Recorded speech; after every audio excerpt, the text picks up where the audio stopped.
Great to be here. We're here for the first conversation, which is themed Buy Africa or Buy Africa.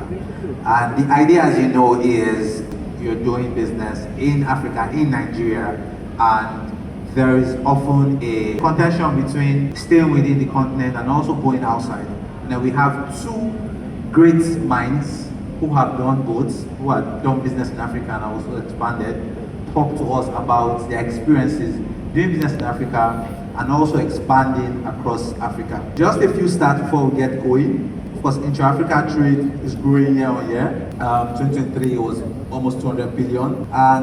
But then the fact is, many African countries, many African businesses, the trade within Africa is very little. Africa, or Nigeria, which is, you can argue Nigeria or South Africa, which is Africa's largest economy, does just 15% of its trade within Africa. So here we're here to unpack the lessons from doing this. I'll start with E. So Trump is back, he's been back for a while. From your experience, the tariffs, the changes, how that affected African businesses, how has that affected your businesses? Okay, fantastic. Well, thank you for having me here. I always like to joke that Trump is my favorite president because I tend to make a lot of money when he's in power. The last time Trump was in power was actually when we started to take in outside capital. This was in the wake of COVID, and Trump basically made it possible for us through some policy for a lot of people to sort of shift back to investing at home, and we were able to take advantage of that. We raised 10 million in 2 years, and we were able to build a fantastic fund management business that we've now fully returned vintage-wise, but we're now trying to get investors back their money on an investment by investment basis. Now, the tariffs have created an even bigger opportunity for us. Because if you actually look at the tariffs, the countries to really care about, India, China versus Africa, broadly speaking.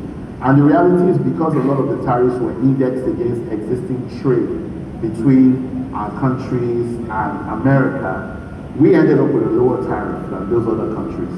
So China's tariff, every day the number is changing. So depends on which news report you want to go with.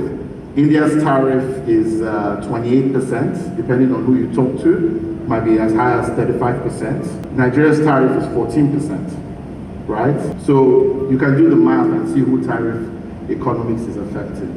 And then the other thing that's actually working really well is that, because of the tariffs and the volatility and the instability, people are actually outflowing dollars from the US and looking for higher yield regions to actually put those dollars in. So now, if you're looking at your treasury at 4.5%, which may even go lower, you're looking at Nigeria where any bank will give you an 8% a year yield. You'll definitely be asking yourself, why would you want to risk your capital in the US versus anywhere else that is paying a much higher yield premium? So just on the map, tariff politics has been fantastic for Africa. All right, thank you so much. I know there's the currency issue, but yeah, given that it stays stable, it does make sense. What currency issue? If you're going to put your money in Africa, devaluation, now things are stable in Nigeria and then Ghana. I'm sorry to interrupt you, but it's important to correct this because we have guests and important people here, right? Look, if you put your money in an African currency at the beginning, in Nigeria, yes. I'll say Nigeria, at the beginning of the year, now you're 34% off. Yeah. And you're likely to be fine for the rest of the year, right? If you invested in GT Bank stock at the beginning of the year, you probably made 100% return doing nothing, right? Within the last year. So what devaluation?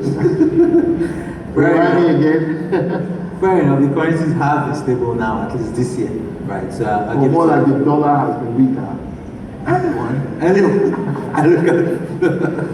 Anyways, thank you. So Bayo, Wakana is now live in the US and a couple other countries. Congrats on that.